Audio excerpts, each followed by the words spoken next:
Halo teman-teman, menurut laporan terbaru dari Credit Suisse Group, pada tahun 2020 Australia merupakan negara dengan jumlah miliuner terbesar di dunia dengan angka 1 dari 10 orang dewasa. Tidak hanya itu, tidak termasuk negara kecil Luxembourg, mereka juga juara bertahan dalam hal kekayaan bersih setiap individu di atas 18 tahun dengan rata-rata $238.000. Selain itu, PDB Australia per paritas daya beli juga sangat tinggi, di $50.845. Jadi mengapa mereka begitu kaya? Mari kita cari tahu bersama. Yang pertama adalah sumber daya alam. Australia memiliki cadangan sumber daya alam yang sangat besar, di mana mineral nomor 1 dunia meliputi emas, biji besi, bauksit, zirkon, ilmenit. Selain itu, batu bara, tembaga, benang, miskin, mangan, kobalt, nikel, uranium adalah 5 sumber daya global teratas. Nilai total diperkirakan adalah $20 triliun. Berdasarkan per kapita, Australia adalah negara terkaya dan paling kaya sumber daya di dunia. Untuk setiap orang, ada rata-rata sekitar $775.000, sesuai dengan populasi 25,8 juta orang. Sebagai perbandingan, nilai total sumber daya air yang dihitung oleh Rusia adalah yang terbesar di dunia dengan $75 triliun, tetapi populasinya adalah 145,8 juta orang. Ternyata setiap orang memiliki rata-rata $514.000, jauh lebih rendah daripada di Australia. Karena nikmat alam, industri pertambangan sejak awal telah mendatangkan pendapatan yang sangat besar, menciptakan kekuatan pendorong bagi perkembangan ekonomi. Menurut pemerintah mereka, sektor pertambangan menyumbang sekitar 7% dari PDB per tahun untuk negara.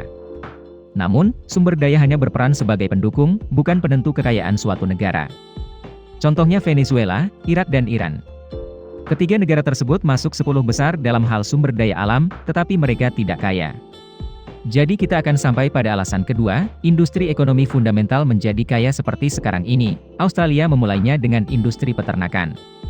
Pada abad ke-19, seorang perwira militer Inggris bernama John Chathur membeli domba merino pertama dari Spanyol untuk dibawa ke Australia untuk dikembangbiakkan.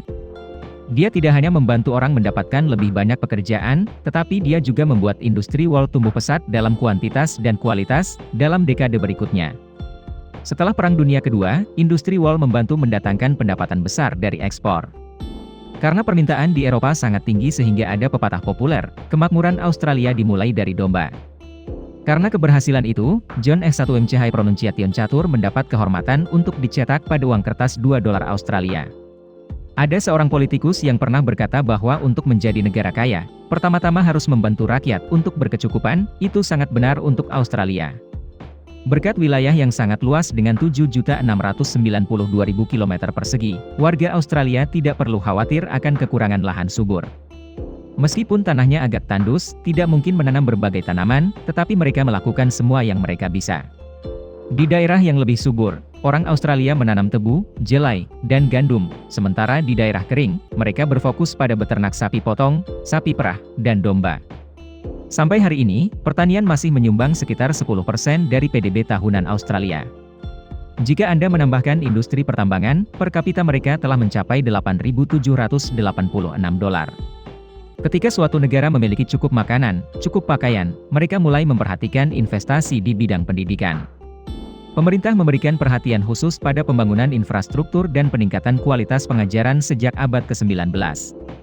Dengan setiap universitas atau pelatihan kejuruan yang dibuka, harus melalui proses akreditasi yang ketat, tidak hanya memiliki uang untuk membuka sekolah.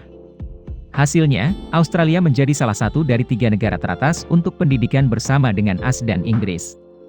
Setiap tahun sekitar 4 juta mahasiswa asing belajar di negara ini dan gelar mereka diakui secara internasional. Orang yang terlatih memiliki keterampilan kerja yang sangat baik. Oleh karena itu, sekitar 39% orang Australia sekarang memiliki gelar sarjana. Memang benar bahwa sesuatu yang diinvestasikan dengan baik juga dapat membawa hasil yang baik. Saat ini, industri pendidikan Australia menghasilkan sekitar $20 miliar pendapatan tahunan. Alasan ketiga dan karakteristik ekonomi Australia adalah keragaman. Tidak ada sektor ekonomi yang benar-benar memainkan peran kunci, tetapi semua sektor ekonomi Australia berkembang cukup merata.